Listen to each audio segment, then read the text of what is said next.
আপনারা যারা অফিস সহকারী নিয়োগ পরীক্ষায় অংশগ্রহণ করছেন তাদের জন্য আজকের এই ভিডিওতে থাকছে নিয়োগ পরীক্ষার সাজেশন, প্রশ্ন প্যাটার্ন এবং বিগত সালের প্রশ্ন নিয়ে বিস্তারিত আলোচনা। প্রথমে আমরা আলোচনা করব সাজেশন নিয়ে। বাংলার জন্য সন্ধি, সমাস, বিপরীত শব্দ, এক কথা প্রকাশ, বানান, বাগধারা, সমার্থক শব্দ, কারক, সাহিত্য, অনুচ্ছেদ, এই টপিকসগুলো ভালো করে পড়বেন। কোন বইটা থেকে?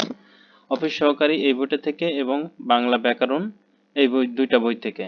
যারা স্বল্প সময় সেরা প্রস্তুতি নিতে চান তারা অফিস সহকারী জব রিভিউ এই বইটি মাত্র 40 টাকার বিনিময়ে আমাদের কাছ থেকে পিডিএফ সংগ্রহ করে নিতে পারেন। যারা পিডিএফ নিতে চান তারা এই নাম্বারে হোয়াটসঅ্যাপের মাধ্যমে যোগাযোগ করে পিডিএফগুলো সংগ্রহ করে নিতে পারেন। আর সবগুলো পিডিএফ যারা নিতে চান তারা 100 টাকা পড়বে, এই নাম্বারে যোগাযোগ করে সবগুলো পিডিএফ সংগ্রহ করে নিতে পারেন মাত্র 100 টাকার বিনিময়ে। সবগুলো পিডিএফ যদি সংগ্রহ করে নিয়ে পড়েন, অবশ্যই এই টপিকস অনুযায়ী যদি পড়েন অবশ্যই 100% প্রশ্ন কমন পাবেন। তো চলুন, ইংরেজির জন্য item, phrase, voice, gender, number, narration, changing sentence, translation, preposition, article, right form, verb, paragraph, এই টপিকগুলো ভালো করে পড়ে যাবেন। আর সাথে গণিতের জন্য নবম দশম শ্রেণীর গণিত যদি পারেন সংগ্রহ করে পড়বেন, না পারলে আমাদের এই পিডিএফটি সংগ্রহ করে পড়ে নিতে পারেন। প্রশ্ন আপনাদের ঠিক এমনই থাকবে, যেভাবে দেখছেন এভাবে উত্তর করতে হবে আপনাদের। আর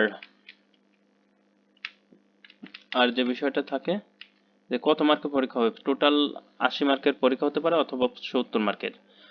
বাংলা 20, ইংরেজি 20, গণিত 20 এবং জিকে 20 মার্কের অথবা 15 মার্কের পরীক্ষা হতে পারে। এই চারটা টপিক্সের উপরে আপনাদের পরীক্ষা হয়ে থাকবে। আশা করি ভিডিওতে যা বললাম অবশ্যই বুঝতে পারছেন। আপনাদের জন্য শুভকামনা রইল। আল্লাহ হাফেজ, ভালো থাকবেন।